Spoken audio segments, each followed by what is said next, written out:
Et on va parler maintenant de ce rapport de la Cour des comptes. Vous nous écoutez depuis ce matin, peut-être assis dans un TER. Eh bien, sachez que ces trains régionaux coûtent cher. 8,5 milliards d'euros en 2017. Trop cher, donc, dit la Cour des comptes dans un rapport publié hier. On en parle avec Jean-Charles Colas, conseiller régional Europe Écologie Les Verts, membre de la commission transport et aménagement du territoire. C'est votre invité ce matin, Elia Bergel. Bonjour Jean-Charles Colas. Bonjour. Alors ce rapport de la Cour des comptes nous dit entre autres que plus les régions subventionnent les TER, moins ils seront fréquentés. Alors est-ce que c'est un gouffre financier pour les régions? Non, le rapport de la Cour des comptes, il fait un bilan purement financier d'un service dans un espace très limité. Ce qui est intéressant de savoir, c'est qu'est-ce qui coûte de l'argent aux collectivités locales en matière de mobilité, l'usage de la voiture, l'usage du car, l'usage du train, etc., etc. Et si on faisait le même compte, si le rapport de la Cour des comptes portait sur l'utilisation de la voiture, il se rendrait compte que ça coûte à peu près 5 ou 6 fois plus cher la voiture individuelle aux collectivités en termes d'investissement dans les routes, entretien des routes, paiement de la police, de la sécurité, etc., du stationnement et de l'espace que ça prend.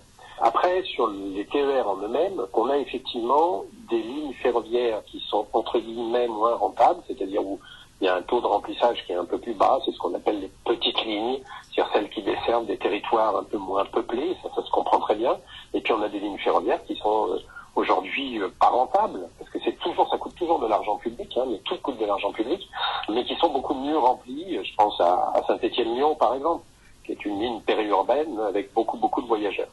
Les unes équilibrent les autres. Il est normal qu'un service public, et surtout dans le contexte actuel après le mouvement des Gilets jaunes, que le service public ne desserve pas que les zones les plus densément peuplées. On a aussi un rôle en termes de service public à desservir les territoires qui sont un peu plus éloignés des métropoles. Ce rapport de la Cour des comptes, il dit aussi que les TER sont trop subventionnés par les régions, mais pour une qualité de service qui est insuffisante. Comment on explique ce paradoxe? Alors là, en fait, c'est un autre débat. Est-ce qu'on pourrait rendre le même service public, voire un meilleur service public, à un moindre coût? Il y a eu déjà un certain nombre d'études et d'audits réalisés dans les régions en général depuis une dizaine d'années pour comparer avec ce qui se fait notamment dans les pays voisins en Europe.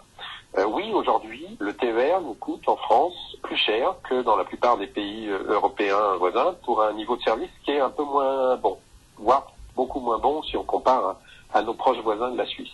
La question, c'est de savoir d'où ça vient. Aujourd'hui, la SNCF a un mode d'organisation qu'elle a mis en place depuis une vingtaine d'années.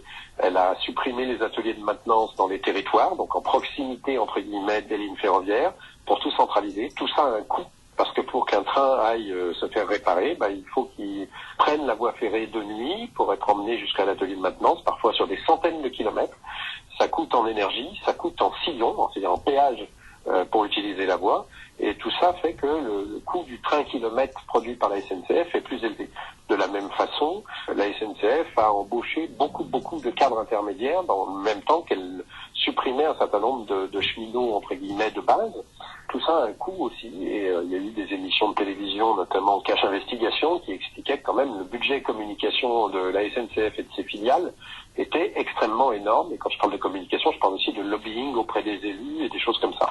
Tout ça fait qu'aujourd'hui, le train kilomètre français nous revient de l'ordre de 25 euros. C'est-à-dire qu'un train qui fait 1 kilomètre coûte 25 euros. Alors après, il y a les recettes des usagers, et puis ensuite, il y a la subvention des collectivités, de la région. Donc pour ce qui est des usagers, ça couvre en moyenne 25-30%. Le reste est fourni par la subvention de la région. Dans les pays européens autour de nous, on a un coût du train kilomètre qui est plutôt de l'ordre entre 13 et 18 euros. C'est quand même nettement en dessous. Alors, il y a des choses qu'on ne pourra pas supprimer en France, notamment l'organisation territoriale de la France, avec tous ces villages, toutes ces villes, toutes ces communes, n'est pas la même que celle de l'Allemagne ou de l'Autriche, où on a des agglomérations denses et puis des grands territoires ruraux sans habitation. Nous, on a nécessité de desservir les territoires un peu plus finement. Mais il y a des choses qu'on pourrait améliorer, et d'après les audits qui ont été faits, on pourrait imaginer qu'on puisse faire le même service pour un coût 30% moins cher que ce qu'il coûte aujourd'hui par la SNCF. Donc en fait, c'est une question d'organisation. Vous dites qu'on pourrait faire mieux avec moins si la SNCF était mieux organisée. Tout à fait. Il y a plusieurs postes. Il y a la question de l'organisation du travail, notamment des conducteurs. Il y a la question des ateliers de maintenance. Il y a la question de la gestion de l'énergie. Il y a plein de choses qui pourraient être améliorées, qui nous permettraient d'atteindre une réduction du coût de 30%, ce qui est énorme. C'est-à-dire qu'avec le même budget de la région, c'est-à-dire que le même argent public, on pourrait faire circuler 30% de trains en plus. C'est ça l'intérêt. C'est-à-dire qu'on pourrait rendre un service public bien meilleur pour le même coût. Et du coup, si on faisait circuler 30% de trains en plus, ben on aurait beaucoup plus d'usagers en plus. C'est-à-dire qu'en gros, on estime, parce qu'on l'a fait nous sous le mandat précédent entre 2008 et 2011, si on crée 30% d'offres de trains en plus, on augmente de 50% le nombre de voyages et les recettes qui vont avec. En parlant des organisations, justement, le rapport de la Cour des comptes explique qu'il y a dans certaines gares 3 voyageurs par jour. Est-ce qu'il faut fermer ces gares pour concentrer les moyens sur d'autres lignes, des lignes plus importantes? Alors moi, j'ai presque envie de dire c'est l'inverse. Pourquoi on n'a que 3 voyageurs par jour dans certaines gares? Enfin, c'est un petit peu caricatural. Mais c'est parce que depuis 20 ans, on diminue le niveau de service. Et donc, il y a de moins en moins de gens, entre guillemets, qui prennent les trains dans un certain nombre de territoires. Il y en a plus en ville, parce qu'il y a une augmentation de la densité de population. Mais partout ailleurs, le niveau de service se dégrade. En Auvergne en particulier, c'est catastrophique. On a fermé les gares, on a fermé les guichets. Les gens ne savent même plus comment ils peuvent acheter un billet de train. Ça devient assez infernal.